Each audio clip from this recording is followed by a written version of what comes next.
Hi guys, nandito tayo sa provincial capital ng Sultan Kudarat. Ayun nyo guys, ang ganda oh. Cute. Super ganda.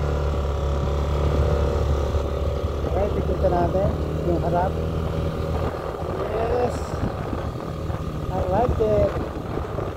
Shout out po sa mga taga Sultan Kudarat. Magandang araw po.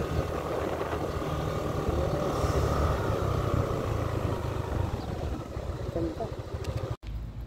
And guys, ang ganda oh. Okay, provincial capital. Constructed under the administration of Governor Datu Pax Magunda Datu and Congressman Datu Sharut Magunda Datu. Yes, ganda. Picture po tayo dito. And guys, ang ganda oh. Ganda ng Kapitolyo. Parang tahimik na talaga dito. Ayan si Lapu-Lapu siguro.